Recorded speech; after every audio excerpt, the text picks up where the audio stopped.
That morning, the bank manager called me, and his voice sounded wrong, tense. "Mrs. Miller, I need you to come down to the bank immediately." Was it identity theft? My savings? The silence on the line stretched too long.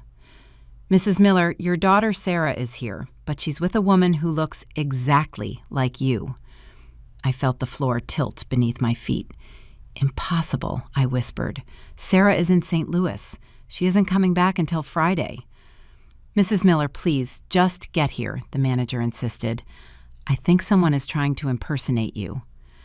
I hung up the phone, my hands shaking so hard I could barely hold my keys. I didn't know it then, but what I was about to discover would shatter everything I thought I knew about my life. My name is Catherine Miller. I am 60 years old. I lived my whole life believing I knew my history, that I knew who I was, where I came from, and who my people were. But there are things that silence keeps buried for decades. And when those things finally come to light, nothing is ever the same again. As I drove down Lakeshore Drive toward the bank, I glanced at my right hand. There was the ring my adoptive mother Lucy had given me before she died, a thin silver band with a small turquoise stone set in it. "This ring belonged to your real mother," she had told me on her deathbed. "I want you to have it. It is the only thing left of her." I never understood why she gave it to me right before she passed. Now I know she knew something I didn't. We go through life thinking our foundation is solid concrete, never realizing it might just be fragile glass waiting for the right stone to shatter it. My life was simple, quiet. I lived alone since I was widowed 5 years ago. My husband Arthur died of a sudden heart attack one October afternoon. He left us well protected, a paid-off house in Evanston, savings in the bank, and a small apartment we rented out. My daughter Sarah was always good to me, or so I thought. She worked as an administrator at a logistics company in St. Louis. She came to visit me every couple of months. I lived off my pension and the rent from the apartment. Nothing luxurious, but dignified. On Sundays, I cooked pot roast, watched my soaps, and watered the plants on the patio. My life was predictable, until that day. As I drove, I tried to find logic in it. Sarah at the bank with a woman identical to me? Maybe it was a mistake, a confusion. I called Sarah. She didn't answer. I called again. Voicemail. My heart was beating so hard I could feel the pulse in my temples. I parked in front of the bank and walked slowly toward the entrance. The manager, Mr. Henderson, was waiting for me at the door. His face was pale. "Mrs. Miller, thank you for coming so quickly." He took my arm gently. "What is going on?" "Come with me, but prepare yourself." He led me toward his office, and then I saw her, sitting across from the manager's desk, a woman of 60, with my face, my nose, my eyes, my mouth. It was like looking in a mirror, but it wasn't me. She stood up slowly. We locked eyes. The world stopped moving. And beside her, with a smile I will never forget, was my daughter Sarah. Sometimes we trust the wrong people too much. Have you ever been disappointed by someone you loved? Tell me your story in the comments. I want to read it. Mr. Henderson closed the office door. There were 4 of us in that small room. Him, me, that woman, and Sarah. My daughter wouldn't look me in the eye. The woman, however, couldn't stop staring at me. She had my same height, my same way of tilting her head, even the same wrinkle on her forehead. "Mrs. Miller," the manager said with a trembling voice, "this lady came accompanied by your daughter Sarah. She requested to withdraw all the money from your savings account and change the ownership of your safety deposit box." I looked at Sarah. "What is going on here?" Sarah looked down at the floor. The woman spoke for the first time. Her voice was soft, almost sweet. "I think we have a lot to talk about, Catherine." Hearing my name in her mouth was like getting slapped. "Who are you?" She smiled, a sad smile. "My name is Sharon, and I think I am your sister." Before continuing with what happened that day, I need to go back to the beginning, because nothing I was experiencing made sense if I didn't understand where I came from. I was born on March 12, 1965, or so I was always told. My adoptive parents, Robert and Lucy, raised me in Springfield. They were simple people. He worked in a textile factory. She was a seamstress. They never had biological children. They adopted me when I was a baby, barely 3 months old. I grew up knowing I was adopted. They never hid it from me. Your biological mom died giving birth to you, Lucy told me when I was 10. We were friends. She asked me to take care of you, and here you are. You are our daughter. They never gave me more details, and I never asked. Because they loved me. They gave me everything I needed. Why look for answers that would only bring pain? When I turned 23, I met Arthur. He was a civil engineer, hardworking, serious. We got married in 1988. The following year, Sarah was born. We lived in Illinois our whole lives. Arthur built a good career. We bought the house in Evanston. I dedicated myself to raising Sarah, to taking care of the home. It was a normal life, without shocks, until Arthur died in December of 2020. Massive heart attack. He collapsed at the office. He didn't make it to the hospital alive. Sarah was already living in St. Louis. She came to the funeral, stayed with me a few weeks, and then went back to her life. I was left alone, but I had my routines, my friends from church, my plants, my soaps, and I had the ring. Lucy gave it to me 3 days before she died. It was January of 2015. She was 82, lung cancer. She was in her bed, out of strength. She took my hand and pulled a small red velvet box from under her pillow. This belonged to your real mother. I want you to have it. Inside was a silver ring with a small turquoise stone. Why didn't you ever give it to me before, Mom? She closed her eyes. Because I promised to keep a secret. But now that I'm going, I feel you should have it. It's the only thing left of her. What secret, Mom? She didn't answer. She fell asleep, and the next day she died. Since then, I never took off the ring. It was the only thing connecting me to that mother I never knew. Back to the bank office, Sharon kept looking at me. I was adopted too, she said softly. I was also raised in Springfield, just a few blocks from where you lived, but in another family. I felt my legs shaking. That proves nothing. She extended her right hand, and there, on her ring finger, was a ring identical to mine. Silver, turquoise, exactly the same. Our mother died giving birth to us. We were twins. They separated us at birth. Each adoptive family received a ring. I only found out 6 months ago. The air wouldn't reach my lungs. How did you know? My adoptive mother also told me before she died. She left me a letter.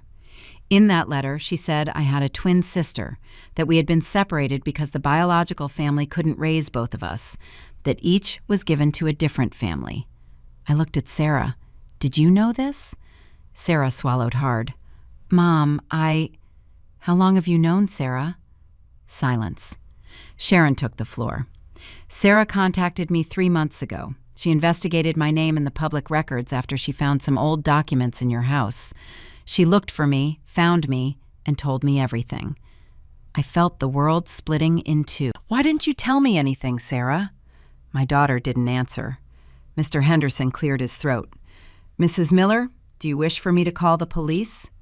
Sharon raised her hands. I didn't come to steal anything. I just wanted to meet my sister.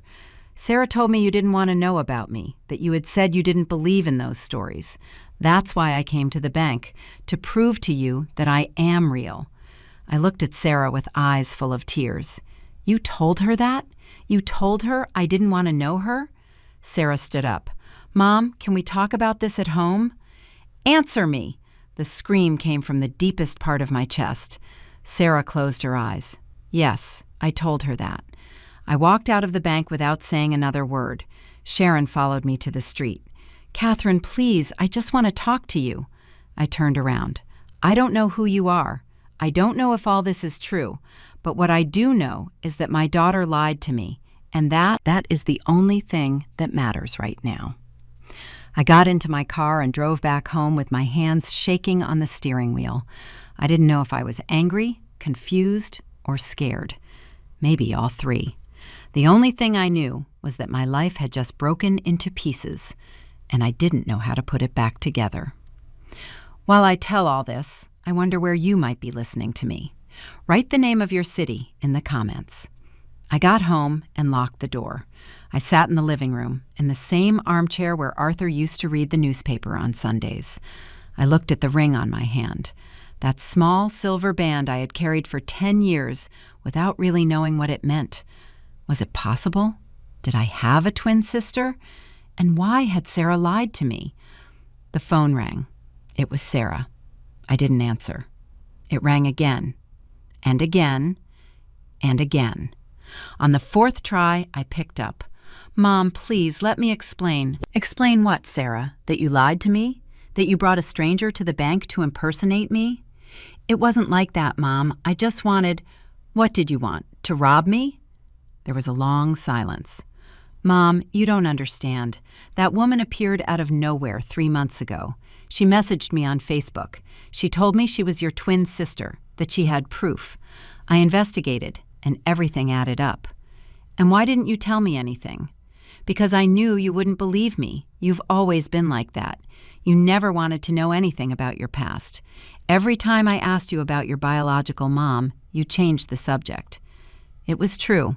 I had spent 60 years avoiding that conversation, because it hurt, because I felt that looking for my biological mother was betraying Lucy. "Even so, Sarah, you had to tell me."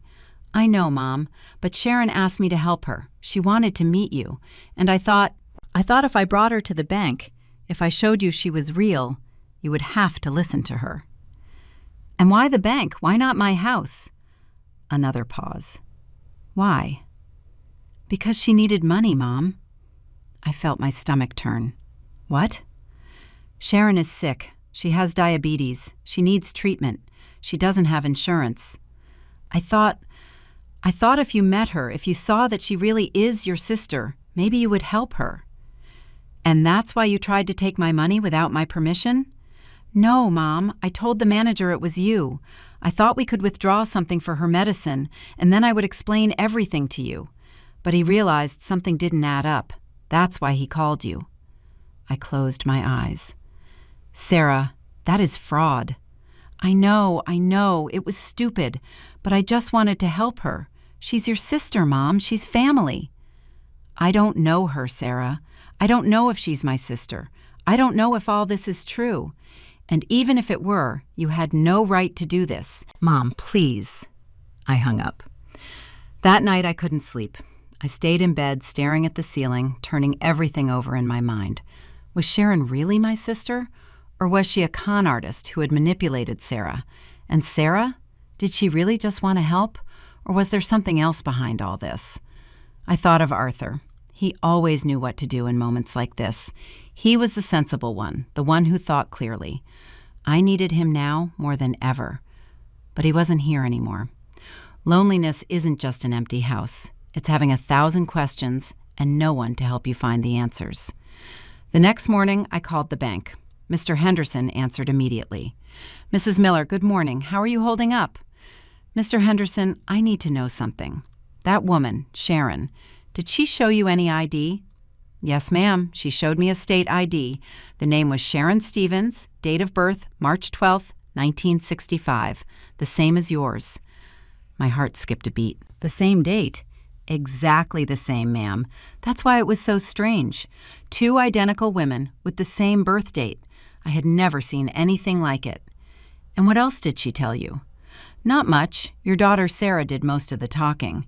She told me that you had given her permission to make the withdrawal, but something in her attitude made me doubt. That's why I called you." "Thank you, Mr. Henderson. You did the right thing. Do you wish to file a police report, ma'am?" I thought of Sarah, my only daughter, the girl I had raised, cared for, loved with every fiber of my being. "No, I'm not going to press charges." "Are you sure?" "Yes, just block any movement on my account without my physical presence, and change the keys to my safety deposit box." "Understood, ma'am. I will do it immediately." After hanging up, I searched in the drawer of my dresser. That's where I kept the few things Lucy had left me. Old photos, her rosary, a wooden box with embroidery threads, and a small hardbound notebook where she wrote her expenses. I opened it, flipping through pages of grocery lists, electric bills, notes on the cost of fabric. And then, on one of the last pages, I found something I had never seen. A note written in pencil, almost erased by time. Catherine and Sharon, twins, March 1965, Miller family, Stevens family. Below was an address, 127 Lincoln Street, Springfield, and a name, Mrs. Higgins. I stared at that note for a long time. Mrs. Higgins. That name meant nothing to me, but the note was proof. Lucy knew. She knew I had a twin sister, and she never told me. I took my purse, my car keys, and left the house. I didn't know exactly what I was going to do, but I needed answers, and if no one was going to give them to me, I would look for them myself. I drove to Springfield, 3 hours on the highway, 3 hours thinking about everything I had believed about my life, 3 hours feeling how everything was crumbling. I arrived at Lincoln Street at noon. It was an old neighborhood, low houses with worn paint. Number 127 was a narrow house with a green wooden door and pots with geraniums in the window. I knocked. No one answered. I knocked again. I heard footsteps inside. The door opened just a few inches. An elderly woman, about 80 years old, looked at me with suspicion. Yes? Good afternoon. I am looking for Mrs. Higgins. The woman frowned. Who is looking for her? My name is Catherine Miller. I think she knew my adoptive mother, Lucy Miller. The woman's face changed. She opened the door completely. My God, you are one of the twins. She ushered me into a small living room full of old photographs and dark wood furniture. I am Mrs. Higgins, she said, as she sat slowly in an old armchair. I knew your biological mother, and Lucy Miller, too. Do you know what happened? Mrs. Higgins nodded. Your mother's name was Rebecca Norris. She was very young, barely 18 years old when she had you and your sister. Why did they separate us? Mrs. Higgins sighed. Rebecca died in childbirth. She lost a lot of blood. There was no one else. Her family had rejected her when they found out she was pregnant. Your father never appeared. And then? The nuns at the hospital decided to put you up for adoption, but no one wanted 2 babies. It was too much. So they separated you. One for the Miller family, one for the Stevens family. Why didn't anyone tell me? Because Lucy promised me. She told me you would be happier without knowing. Why burden a child with such a sad story? And I agreed. I felt the tears falling uncontrollably. So it is true. Sharon is my sister. Mrs. Higgins nodded. Yes, dear, she is your sister, your twin. And she's been looking for you for years. I left that house with more questions than answers, but at least now I knew the truth. Sharon wasn't a con artist. She was my sister, my twin sister, separated at birth by the decision of others, 2 parallel lives that never should have been separated. That night, back in Evanston, I received a message from Sarah. Mom, Sharon wants to see you. She says she has something important to tell you. Please, give her a chance. I looked at the ring on my hand. I thought of Rebecca, that mother I never knew, who died giving us life. I thought of Sharon, of 60 years of not knowing I had a sister. And I thought of Sarah, of her lie, of how she had put everything at risk for money, or for compassion. I didn't know what to believe anymore. I replied to the message. Tell her to come tomorrow to my house at 3 in the afternoon. I turned off the phone and I sat in the dark, wondering if I was doing the right thing, or if I was about to make the biggest mistake of my life. I still wonder if I did the right thing. And you? What would you have done in my place? At 3 o'clock sharp, the doorbell rang. I got up from the armchair where I had spent the whole morning waiting. I had cleaned the house, made coffee, changed clothes 3 times, all to distract my mind. But nothing worked. The fear was still there. Fear of what I was going to discover. Fear of what Sharon would tell me. Fear that Sarah had destroyed something that couldn't be repaired. I opened the door Sharon was alone, without Sarah. She wore a beige sweater and brown pants. Her hair was pulled back in a low ponytail, just like I used to wear it. We stood looking at each other in silence. "Thank you for seeing me," she said with a soft voice. I nodded and stepped aside. "Come in." We sat in the living room, me in the armchair, her on the sofa across from me. I had made coffee, but neither of us touched it. Sharon looked at the house with curious eyes. "It's a beautiful home. It feels warm." "Thank you." Silence. She played with the ring on her right hand, the same ring I wore. "I went to Springfield," I said finally. "I spoke with Mrs. Higgins." Sharon looked up, surprised. "So you know?" "I know you are my sister, that we were separated at birth, that our mother died giving us life." Sharon closed her eyes and let out a long sigh. "Then I don't have to explain anything to you. Not about that, anyway. But yes, about the bank." Sharon leaned back on the sofa. "It was my idea," she said bluntly. "Sarah didn't want to do it, but I convinced her." "Why?" "Because I am desperate, Catherine." She put a hand to her face. "I've had diabetes for 15 years, but 6 months ago it got worse. My kidneys are failing. I need dialysis 3 times a week. The treatment costs almost $3,000 a month. I don't have insurance. I don't have savings. I barely have enough to eat." Her voice cracked. "When my adoptive mother died last year, she left me a letter. In that letter, she told me everything. That I had a twin sister, that we had been separated, that each family received a ring. She left me the name, Catherine Miller." "And why didn't you look for me before?" "Because I was afraid. Afraid you would reject me. Afraid you wouldn't believe me. I spent months trying to gather the courage. Until my health got so bad, I had no choice." She wiped her tears with the back of her hand. "I investigated your name on Facebook.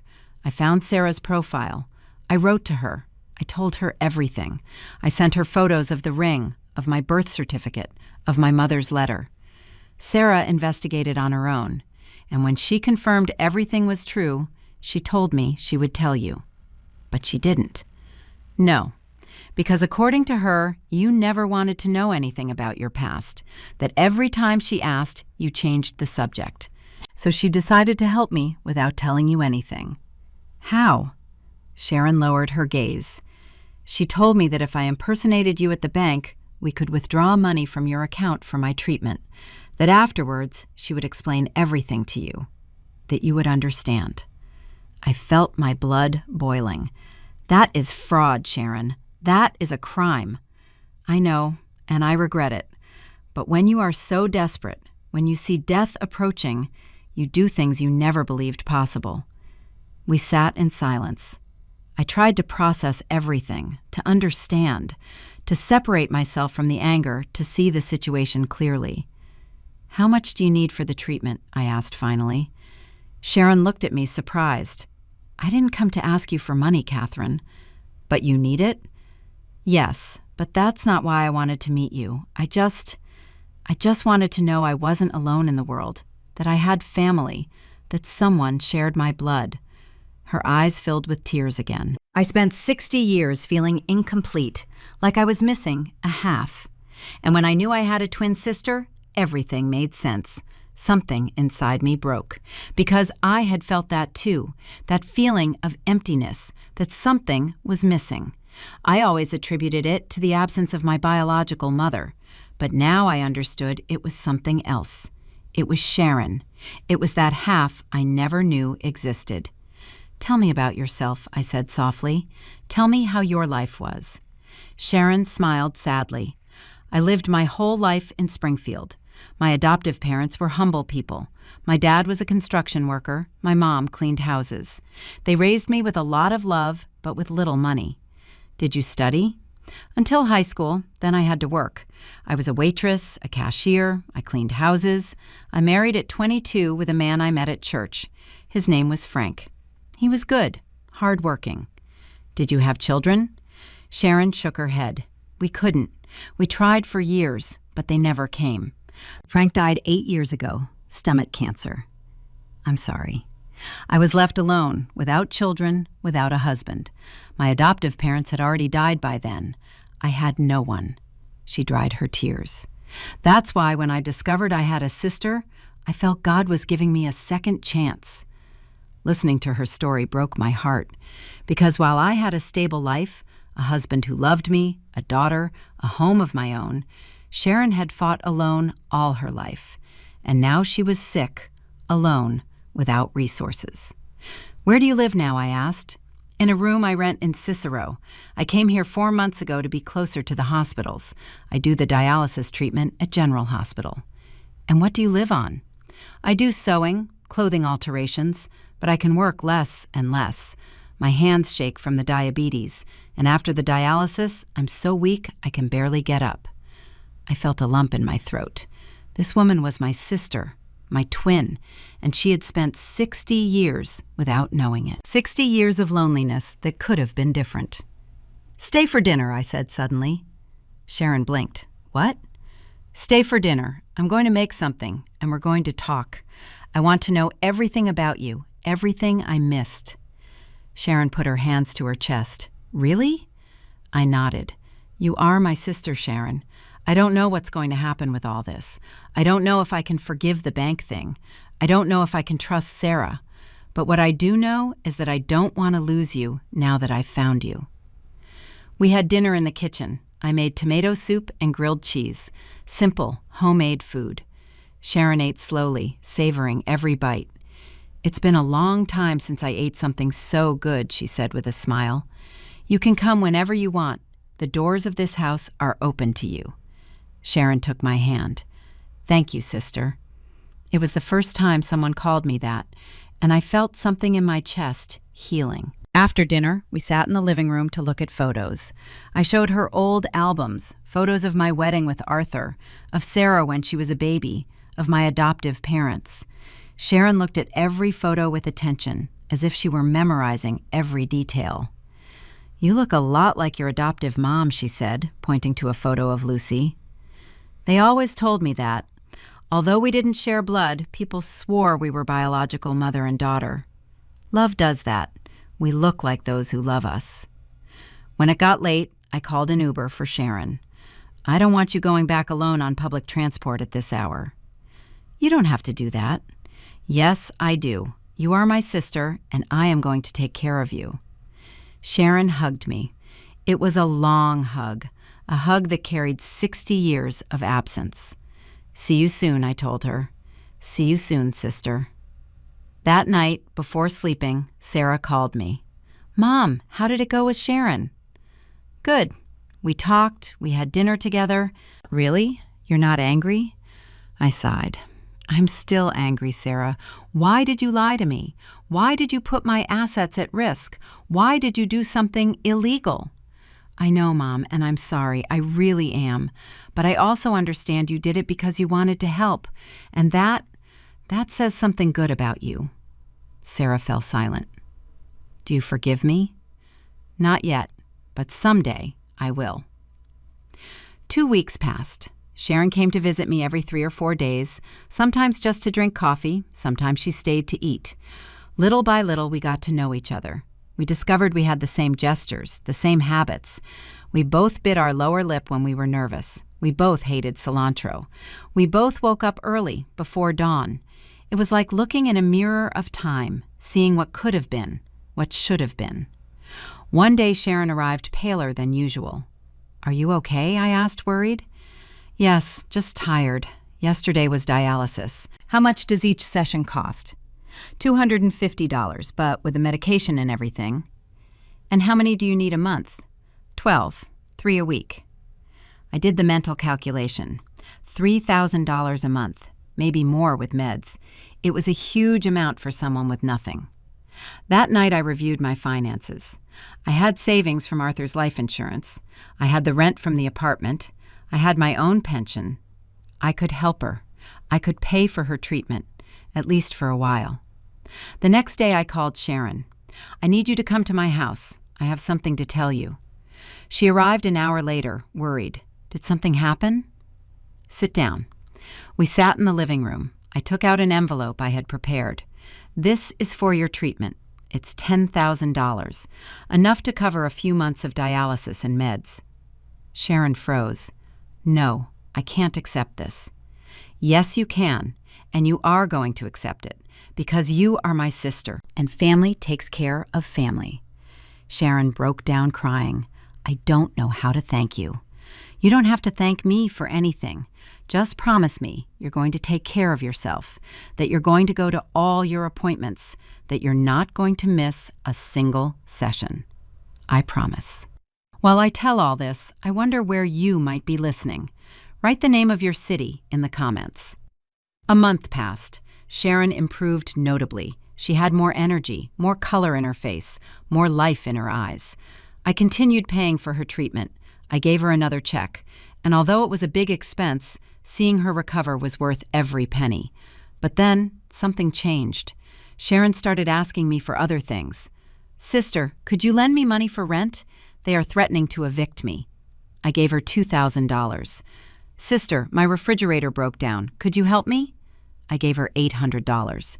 Sister, I need new glasses. Mine don't work anymore. I gave her $500. At first I didn't mind. She was my sister, and I had the means to help her. But the requests didn't stop, and they were becoming more frequent. One day Sarah came to visit me. Mom, we have to talk. About what? About Sharon. What about her? Sarah sat across from me with a serious expression. I think she is using you. I felt a blow to my chest. What are you saying? Mom, in the last 2 months you have given her almost $30,000. That is a huge chunk of what Dad left you in savings. She is sick, Sarah. She needs help. I know. But every time you give her money, she appears with a new emergency. And she never shows you receipts. She never proves to you what she spent it on. I don't need her to prove anything. I trust her. Sarah shook her head. Mom, I did an investigation. I went to General Hospital. Sharon is registered as a patient, yes, but her dialysis sessions are covered by Medicaid. She doesn't pay anything. The world stopped. What? The money you have given her for the treatment? She isn't using it for that, because the treatment is free. I felt the floor opening under my feet. There has to be a mistake. There is no mistake, Mom. I spoke with the social worker at the hospital. She confirmed it. Sharon has full coverage. I couldn't breathe. Why would she do that? Sarah took my hands. Because she is desperate. Because she needs money. And because she knew you would give it to her without asking questions. That night, I didn't sleep. I stayed sitting in the dark looking at the ring on my hand. The same ring Sharon wore. The same ring that supposedly connected us. Had it all been a lie? Did Sharon only look for me for money? Or was there something else? I didn't know, and that terrified me more than anything else. 3 days passed before I could face Sharon. 3 days in which every time the phone rang and it was her, I let it go to voicemail. 3 days reviewing every conversation we had had, every request, every tear. How much had been real? How much had been acted? Sarah called me every day. Mom, you have to confront her. You have to ask for explanations. I know, but I need time to think. There is nothing to think about. She lied to you. She stole from you. We don't know for sure. Maybe there is an explanation. Sarah sighed on the other end of the line. Mom, you always look for the good in people, but sometimes people simply use you. On the 4th day, Sharon appeared at my door without warning.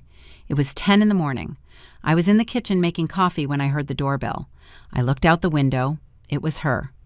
She held a bag of sweetbread, cinnamon rolls, in her hands, and a smile on her face.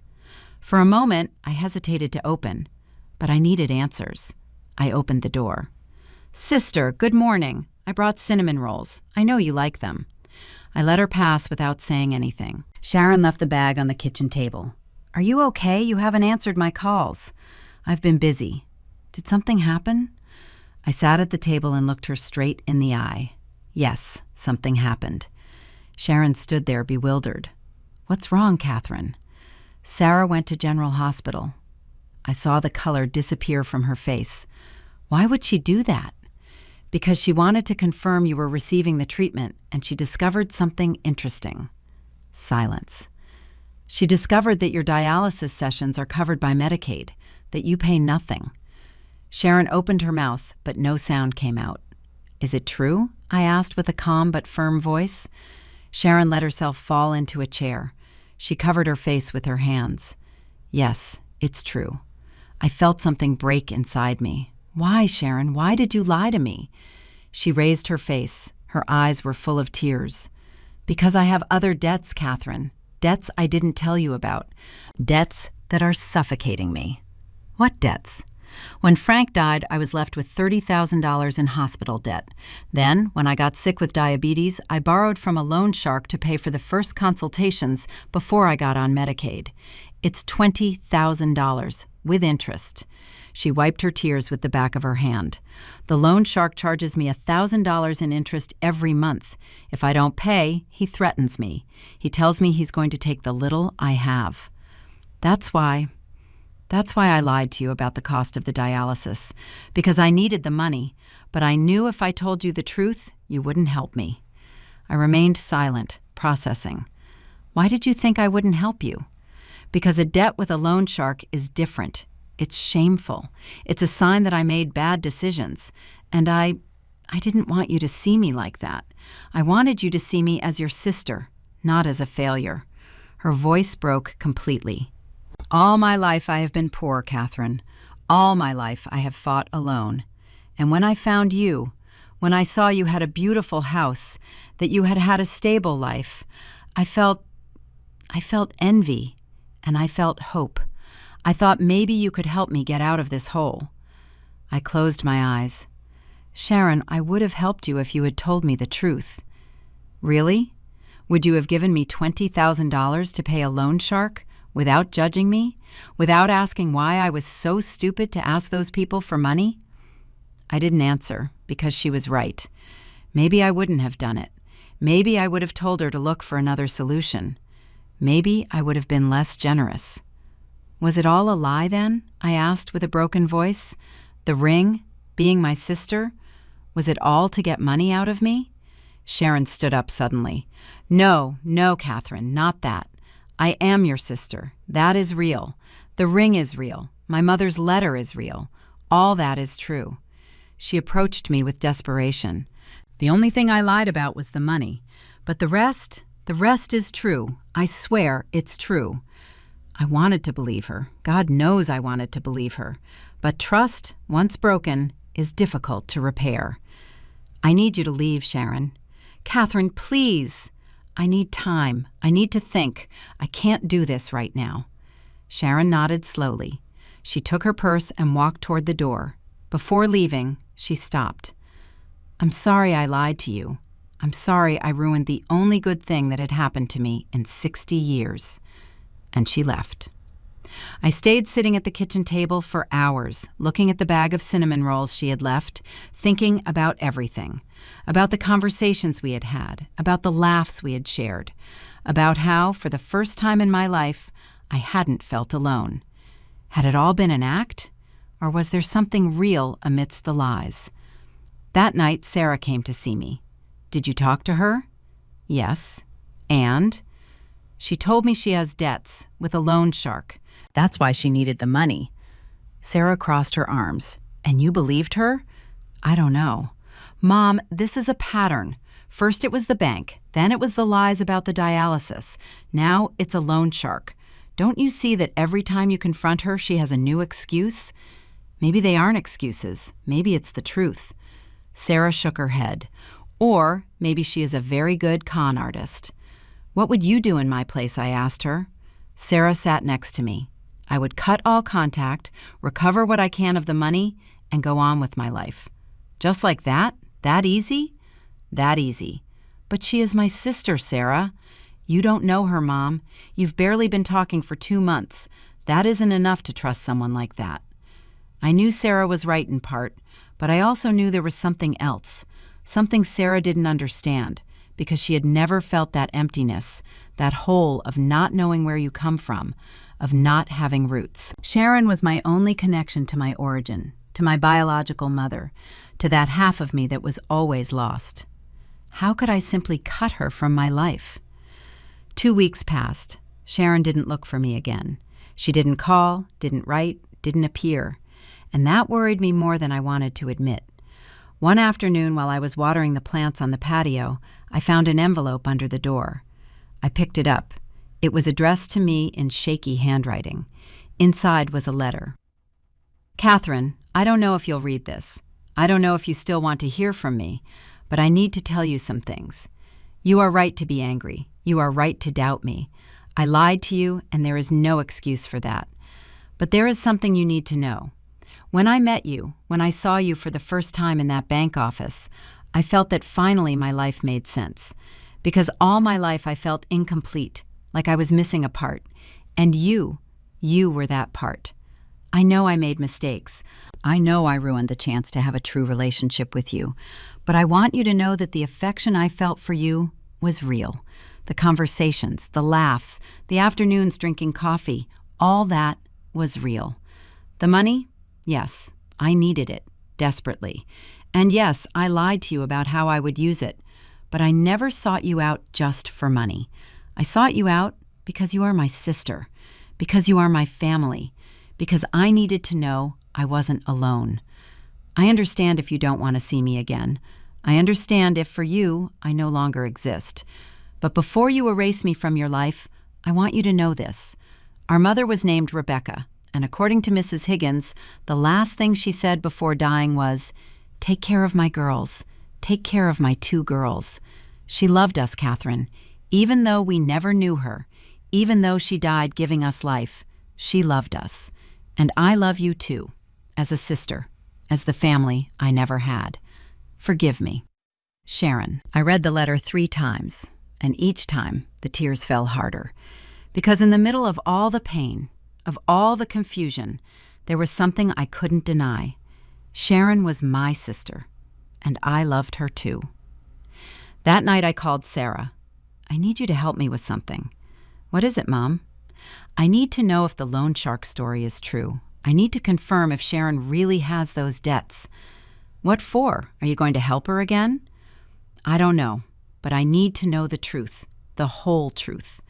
Sarah sighed. "Okay, I'll investigate." 3 days later, Sarah arrived at my house with a folder full of papers. I found something. "What?" "Sharon does have debts, but not with a loan shark." My heart stopped. "Then with whom?" Sarah pulled some documents from the folder. "With the bank. She has a personal loan for $20,000 she took out 3 years ago. She stopped paying a year ago. They are about to sue her. And the loan shark thing? I found no evidence of that, but I found this." She showed me another document, a lease agreement. "Sharon doesn't live in a room in Cicero. She lives in a 2-bedroom apartment in Rogers Park. The rent is $2,000 a month." I felt the world spinning. Why would she lie about that? Sarah looked at me with sadness. "Because she wanted you to feel pity, Mom. She wanted you to think she was worse off than she really is, so you would give her more money." That night, I didn't sleep. I stayed sitting in the living room, looking at the ring on my hand, thinking about all the lies, all the half-truths, how I had been so naive, so easy to manipulate. But I also thought about the letter, about those last words of our mother.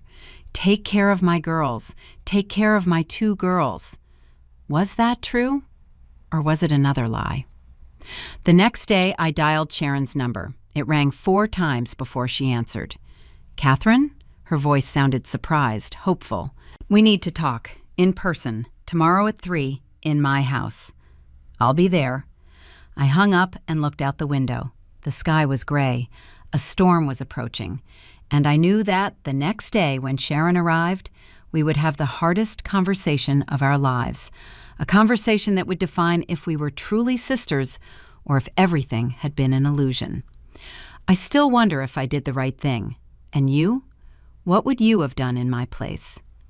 Sharon arrived punctual, 3 o'clock sharp.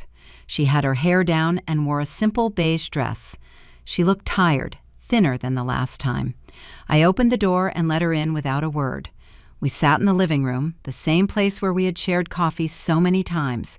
But now the atmosphere was different, heavy, loaded with everything that hadn't been said. "Thank you for seeing me," Sharon said with a soft voice. I didn't answer. I took out the folder Sarah had given me and put it on the coffee table. Before we talk, I need you to see this. Sharon looked at the folder with suspicion. What is it? Open it. Sharon extended a trembling hand and opened the folder. I watched her eyes scanning the documents, the lease agreement, the bank statements, the collection letters. Her face went pale.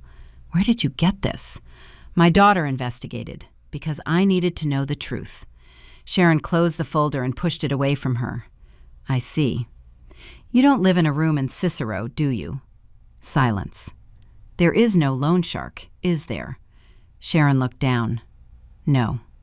So everything was a lie, from the beginning. Not everything, she said, looking up with eyes full of tears. I am your sister. That is true. The ring is true. Our mother died in childbirth. That is true. And the rest? Sharon wiped her tears with the back of her hand. The rest? The rest I invented because I was afraid. Afraid of what? Afraid you wouldn't accept me if you knew who I really am. She put her hands to her face. You're right, Catherine. I live in a 2-bedroom apartment in Rogers Park. I have debts, yes, but they are credit card debts. Nothing that's going to kill me. And yes, I have diabetes. And yes, I need dialysis.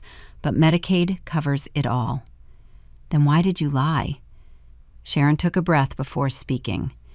Because when I met you, when I saw your house, your life, the way you speak of your husband, of your daughter, I realized you had everything I never had.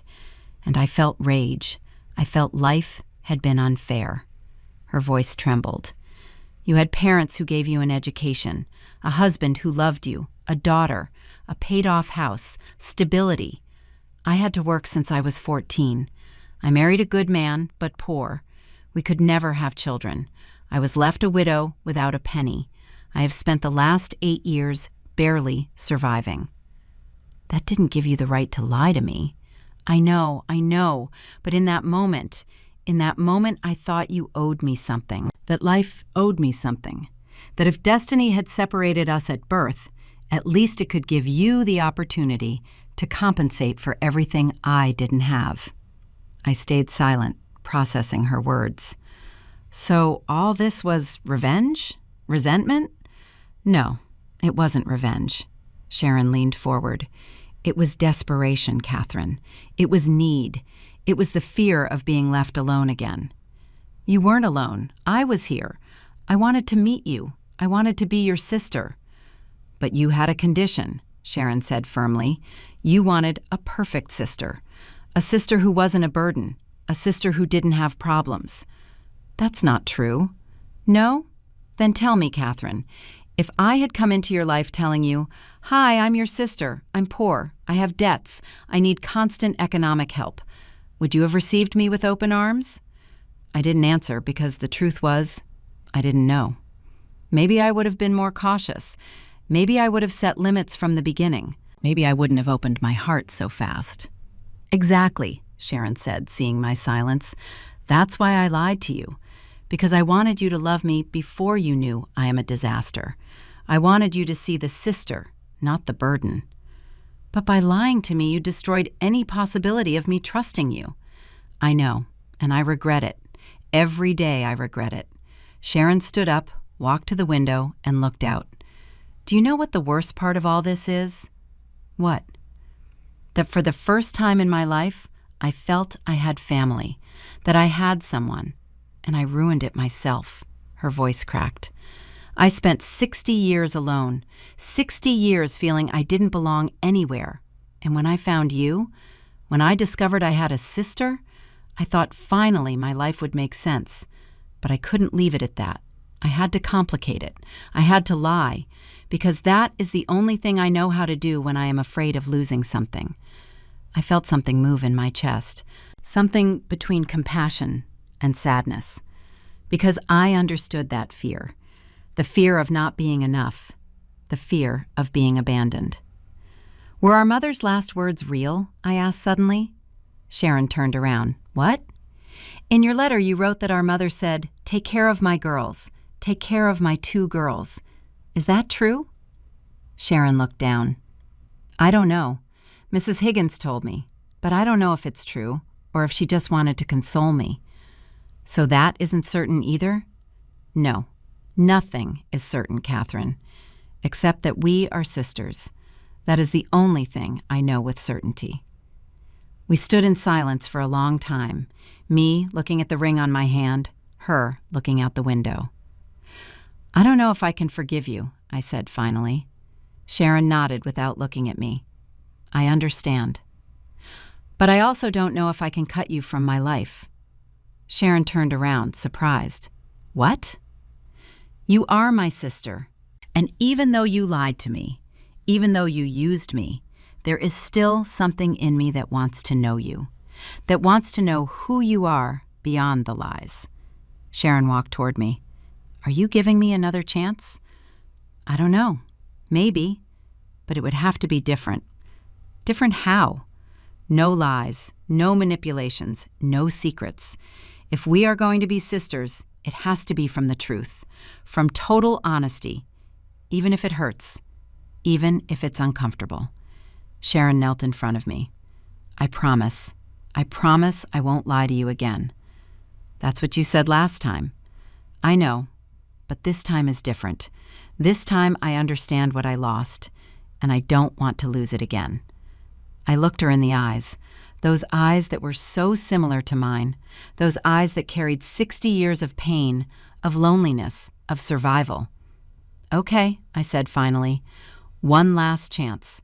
But if you lie to me again, it's over. Forever. Sharon took my hands.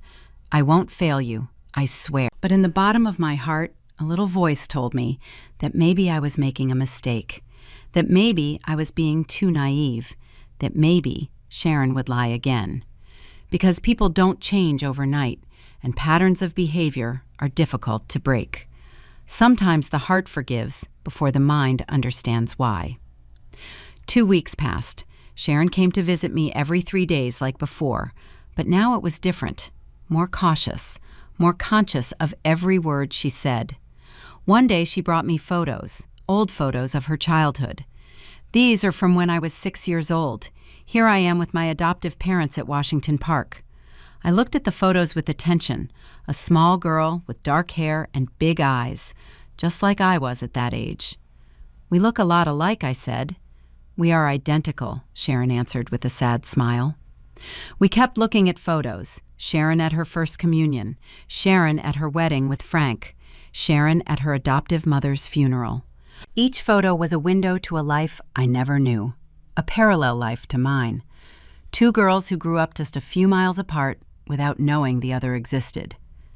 Do you think we would have met if our adoptive mothers had lived longer? I asked. Sharon shook her head. I don't think so. They kept the secret until the end.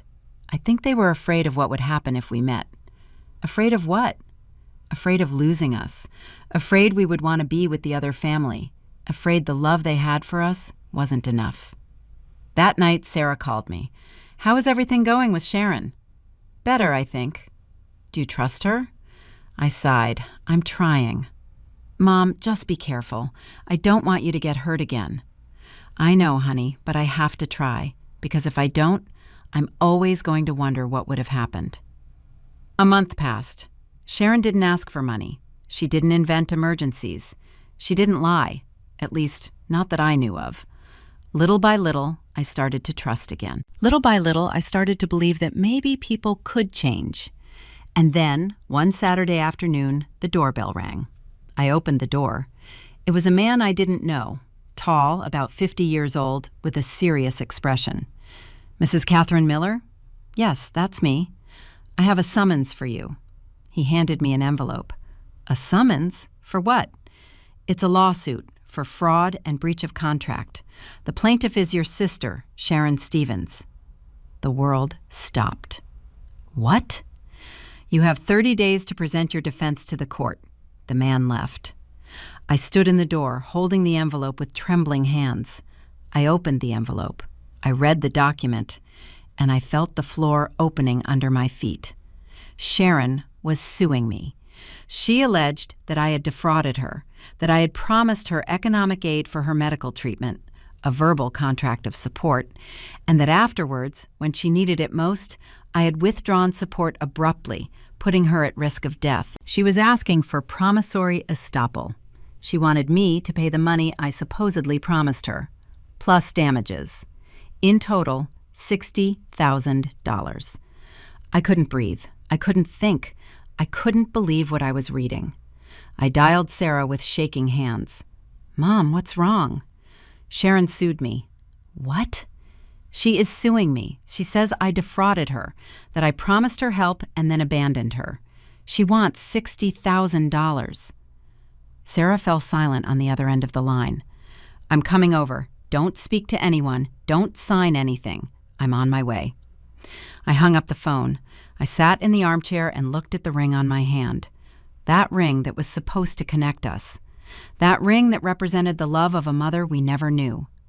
And in that moment, I understood something. Sharon never wanted to be my sister. She just wanted my money. And now that I wasn't giving it to her voluntarily, she was going to try to take it by force. While I tell all this, I wonder where you might be listening. Write the name of your city in the comments. Sarah arrived at my house an hour later. She brought a lawyer with her, a man of about 40 with a dark suit and leather briefcase.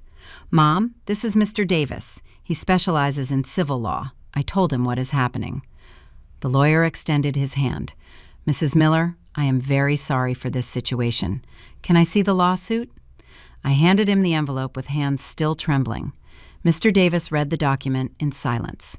His expression became more serious with every page. Finally, he left the papers on the table. "This is serious, Mrs. Miller." "How serious?" "Sharon Stevens is alleging that you promised permanent economic support for her medical treatment. She says she has audio recordings where you promised to help her, that she has text messages, that she has witnesses." I felt my stomach turn. I never promised her anything permanent. I just wanted to help her when I thought she needed it. "Do you have any document that backs that up? Any contract? Any written agreement?" "No, everything was verbal. She came, told me her problems, and I gave her money." The lawyer shook his head. "That is the problem. Without documents, it is her word against yours. And if she has recordings or messages, the situation gets complicated." Sarah sat next to me. "What can we do?" "First, I need to see all the bank transfers Mrs. Miller made to Sharon. All receipts, all movements. We need to build a clear timeline of what really happened." "I have all that," I said. "I have the transfer receipts, I have the dates, I have everything saved." "Perfect. I also need you to tell me the whole story from the beginning, without omitting any detail, no matter how painful." I spent the next 2 hours telling Mr. Davis everything. I told him about the call from the bank, about the first meeting with Sharon, about the trip to Springfield and the conversation with Mrs. Higgins, about the lies we discovered, about the last chance I gave her, and about how, during that last month, it seemed everything had changed. The lawyer took notes in a small notebook. When I finished, he closed the notebook and looked at me with a serious expression. "Mrs. Miller, I'm going to be honest with you. This case is complex.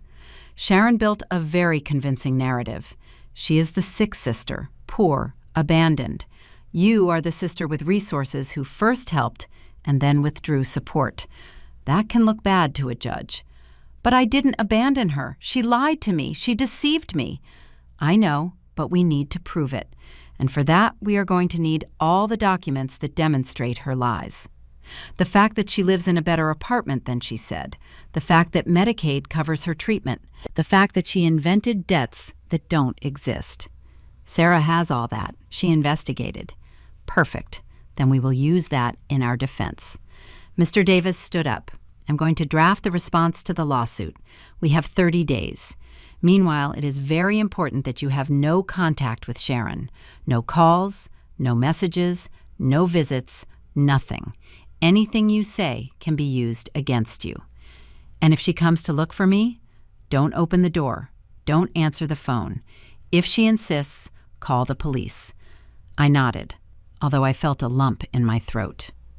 That night, I couldn't sleep. I stayed in bed staring at the ceiling, thinking about everything, about how I had believed in Sharon, about how I had opened my heart, about how I had been so naive to think people could change. 2 days later, Sharon appeared at my door. I was in the kitchen when I heard the doorbell. I looked out the window. It was her. She held a bag with something in her hands. She rang the doorbell again and again. "Catherine, I know you're there. Please, open up. I need to talk to you." I didn't open. I stayed in the kitchen with my heart beating so hard I felt it was going to burst out of my chest.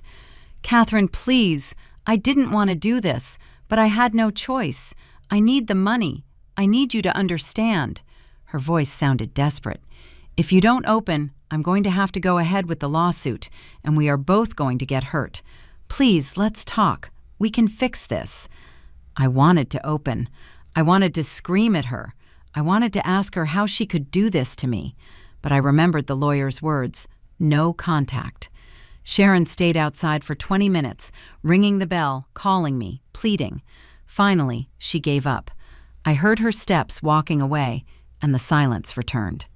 That same week, Mr. Davis called me. "Mrs. Miller, I have news, and it isn't good." "What happened?" Sharon presented additional evidence. She has WhatsApp messages where you tell her, "Don't worry, I'm going to help you with the treatment." And she has a recording of a conversation where you tell her, "You can count on me." I felt the world coming down on me. I said that, yes, but not as a legal promise. I said it as a sister, as emotional support. I understand, but to a judge, those words can be interpreted as a commitment, especially if she was recording the conversation without you knowing. Is that legal? Can she record without my permission? In Illinois, it requires two-party consent, but there are exceptions and fights over admissibility. Regardless, the recording exists, and it complicates things.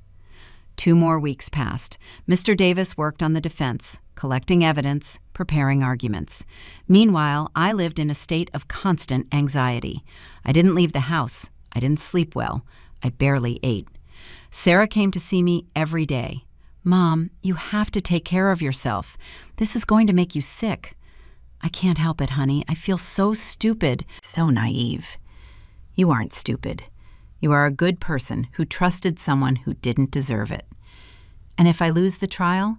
And if I have to pay her $60,000? "You aren't going to lose. We have evidence she lied, that she manipulated you.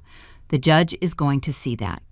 But I wasn't so sure, because I had seen Sharon's cunning, the way she built her lies, the way she manipulated situations in her favor.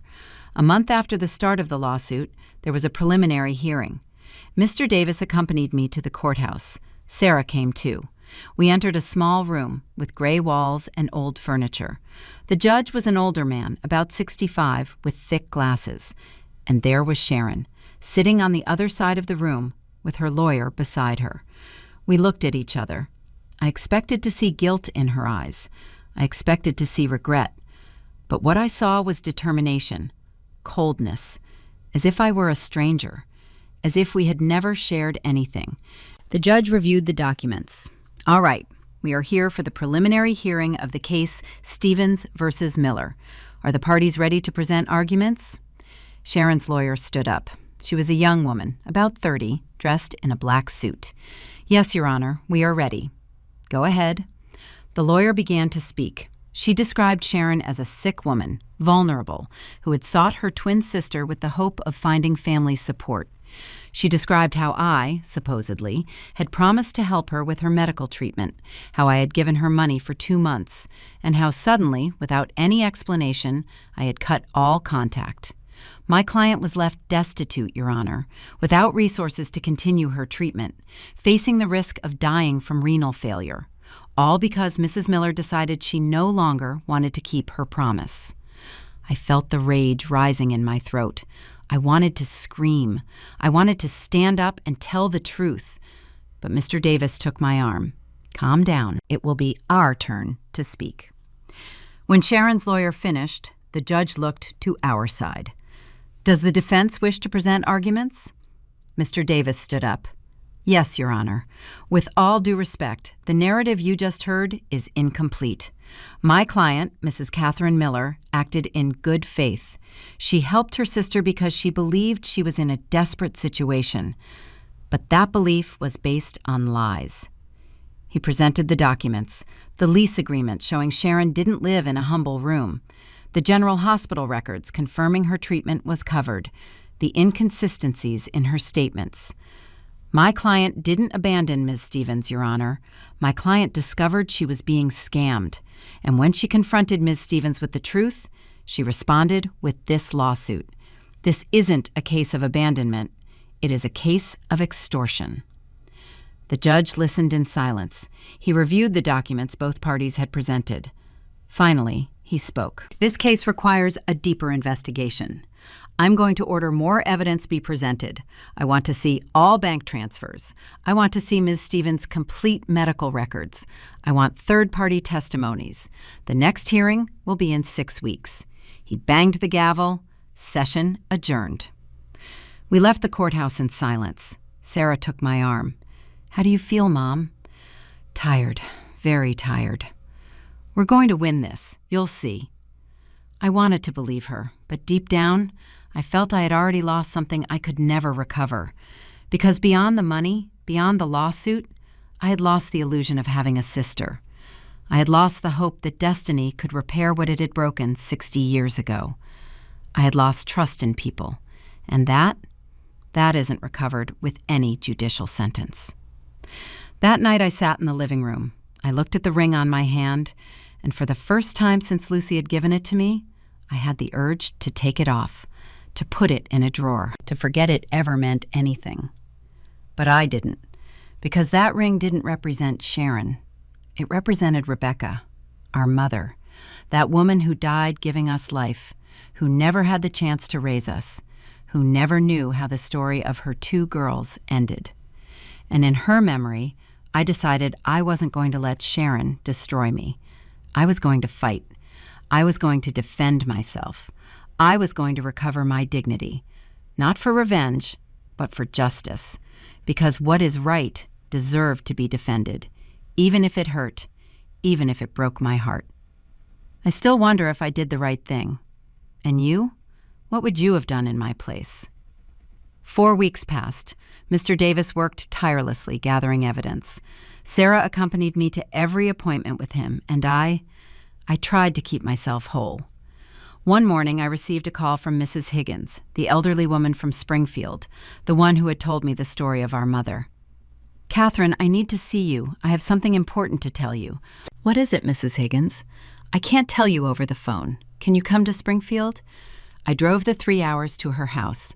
Mrs. Higgins was waiting for me at the door. She looked more fragile than the last time, smaller, as if time had passed faster for her. We sat in her living room. "Sharon came to see me 2 weeks ago," she said without beating around the bush. I felt my heart race. What did she want? She wanted me to sign a document saying that I had told you that you had a moral obligation to take care of her, that was the last will of your adoptive mother. "And did you sign it?"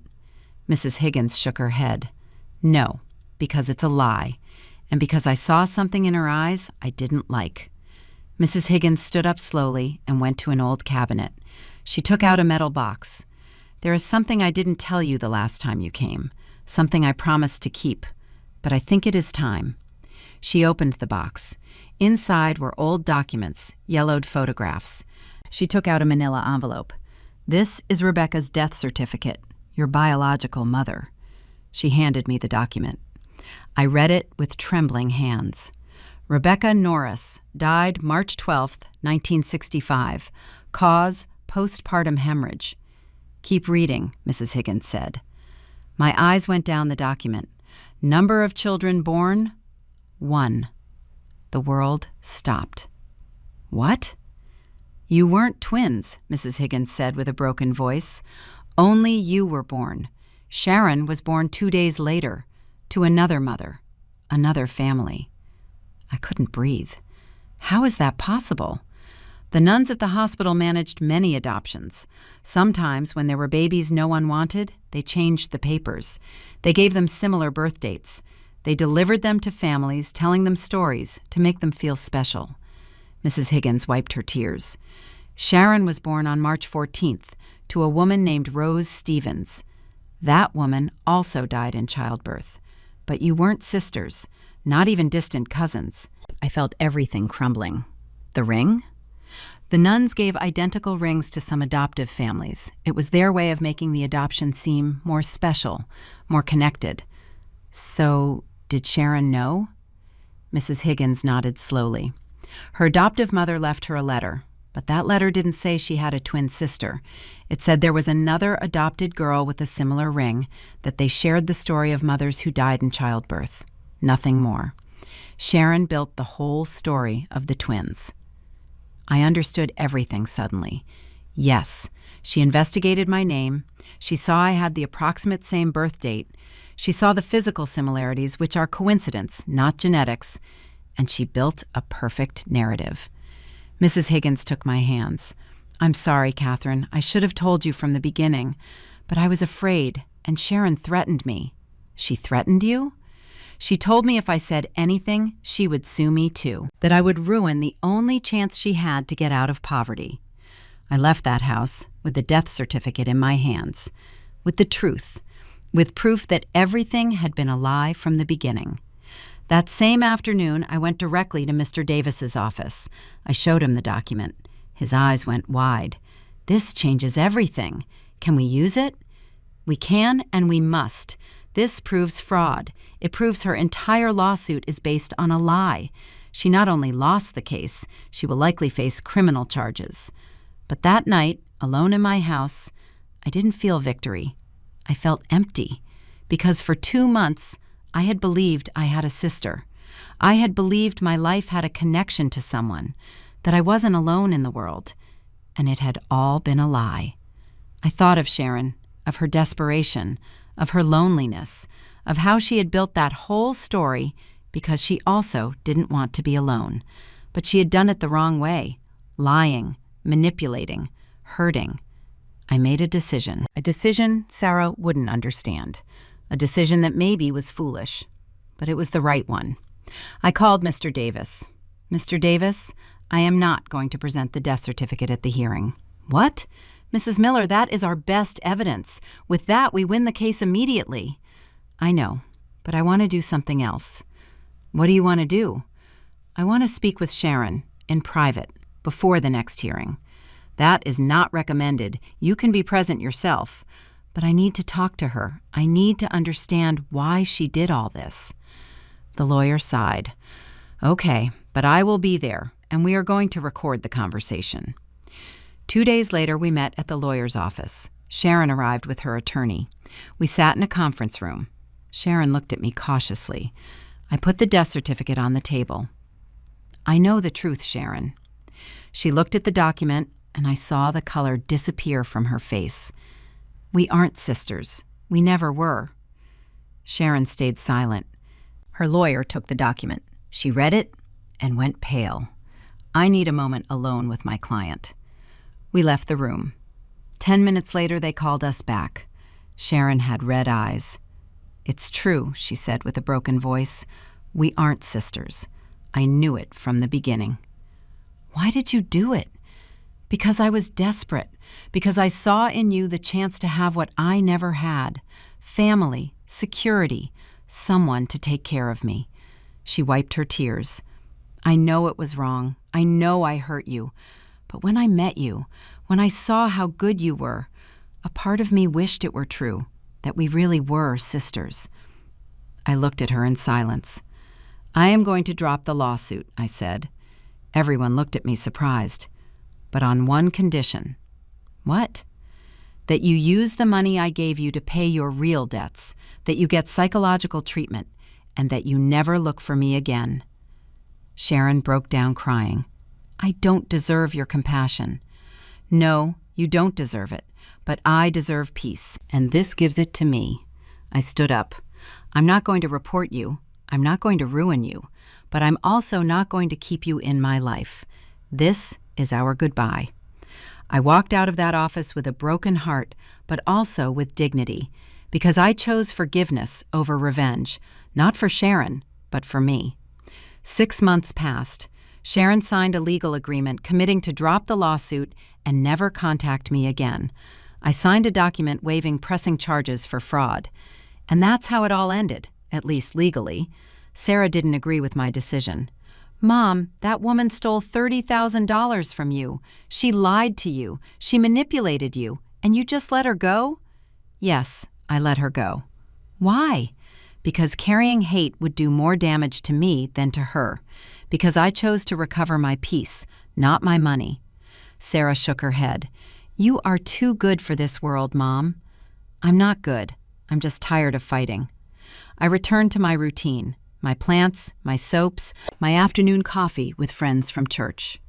Little by little, the pain turned into a scar, something that hurt when I touched it, but no longer bled. 3 months after the agreement, one of my friends told me something. Catherine, did you hear what happened to that woman who was suing you? No. What happened? I saw her the other day at the market.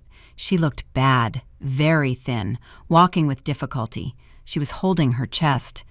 Did you speak to her?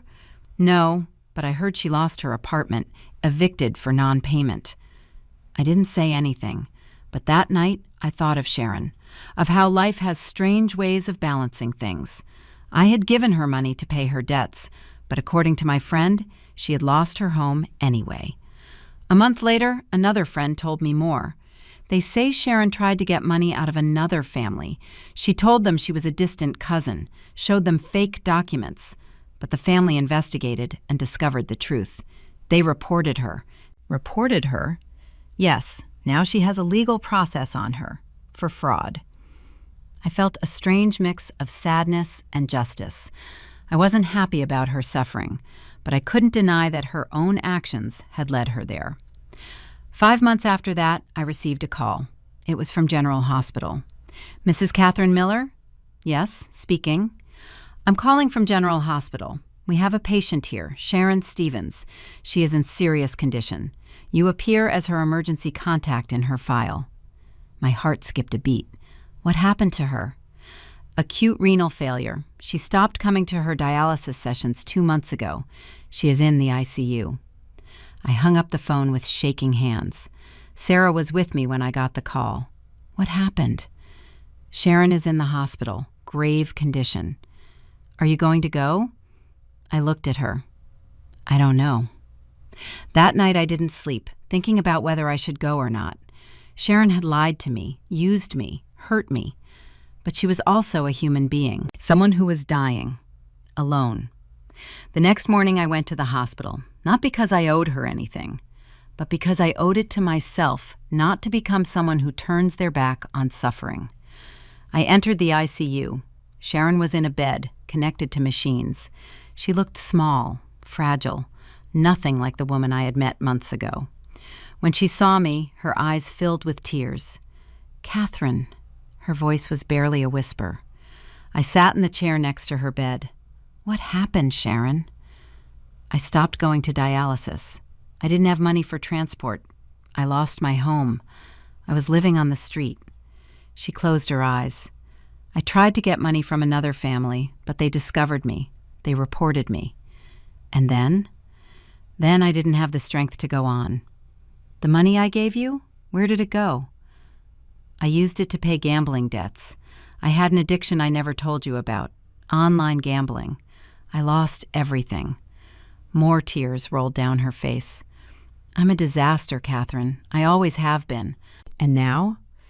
Now there is nothing to be done. A nurse came in. Ma'am, the doctor wants to speak with you. I went out to the hall. The doctor was a young man, about 35. Are you family of the patient? No, just an acquaintance. I understand. Well, I must inform you that Miss Stevens' condition is critical. Her kidneys have failed completely. She needs an urgent transplant. Without it, she has maybe 2 weeks of life. I went back to the room. Sharon looked at me with tired eyes. I know what the doctor said, that I need a transplant. Do you have family who can donate? I have no one. I never had anyone. Silence.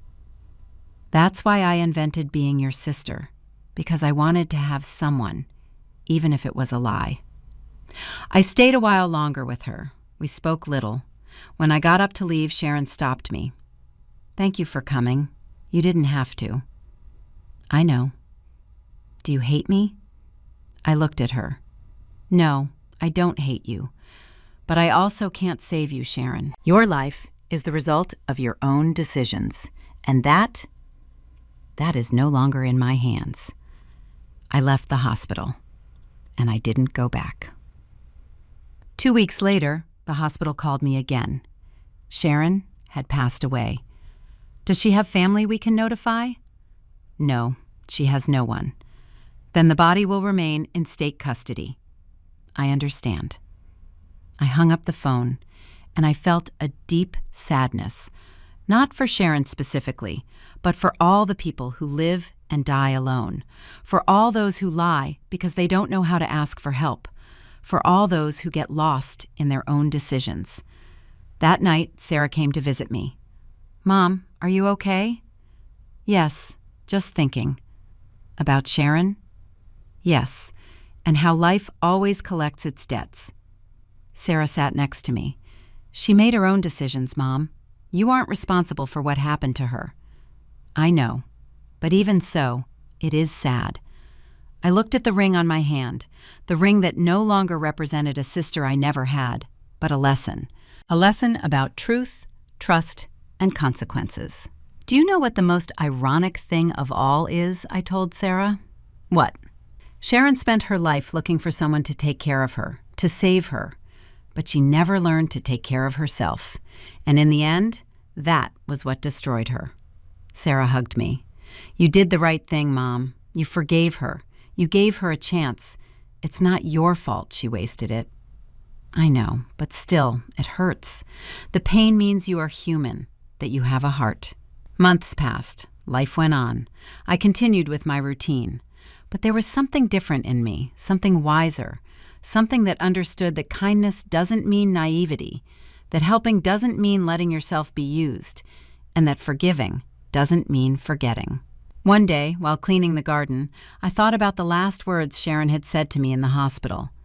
"I never had anyone." And I realized something. Sharon always had someone. She had herself. But she never learned to value herself. She never learned that self-love is the first step to building something true with others. Life charged Sharon exactly what she had sown: lies that left her alone, manipulations that destroyed any possibility of real connection, addictions that consumed her. And in the end, she died the same way she lived, alone, empty, without anyone to mourn her. It wasn't my revenge. It was life's justice, that silent justice that doesn't need courts, that simply returns to everyone what they have given. It has been 2 years since Sharon died, 2 years in which I have learned more about myself than in the 60 I lived before. I am sitting on my patio this December morning. The sun warms gently. The plants I planted months ago are blooming. I have a cup of coffee between my hands, and the ring on my finger, that ring that doesn't hurt to look at anymore. Because I learned something important. That ring doesn't represent Sharon, or even Rebecca, my biological mother. It represents my own story, the decisions I made, the times I trusted when I shouldn't have, the times I forgave when others wouldn't have, and the times I chose peace over being right. Sarah comes to visit me every week. Today she will come for lunch. Our relationship grew after all this, because she saw my vulnerability, and I saw her protection. And we understood that family isn't about perfection, it's about presence. Sometimes I think of Sharon, not with rage, not with pain, just with a quiet sadness, because she could have had another life if she had chosen the truth from the beginning. If she had told me, "I am a lonely woman with problems, with debts. I am not your sister, but I need help." Maybe I would have helped anyway. Maybe we would have built something real. But we'll never know. Because Sharon built her life on lies. And lies are like houses of sand. They look beautiful for a moment, but the first wave destroys them. Last week I went to visit Lucy's grave, my adoptive mother, the woman who raised me, who loved me, who gave me everything.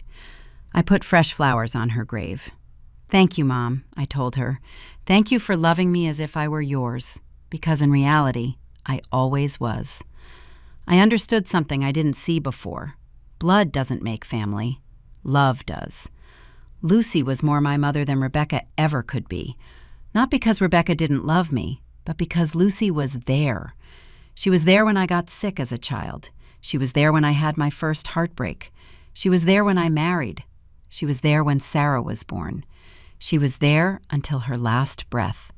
And that is what counts. Not genes, not documents, but the hands that hold you when you fall, the arms that hug you when you cry, the voice that tells you everything is going to be okay, and you believe her. A month ago, a neighbor told me she saw a woman loitering near my house. It seemed like she was watching your house, Catherine. It gave me a bad feeling. For a moment, my heart raced. Was it possible Sharon hadn't died? That everything had been another lie? But then I took a deep breath and told myself, I don't live in fear anymore.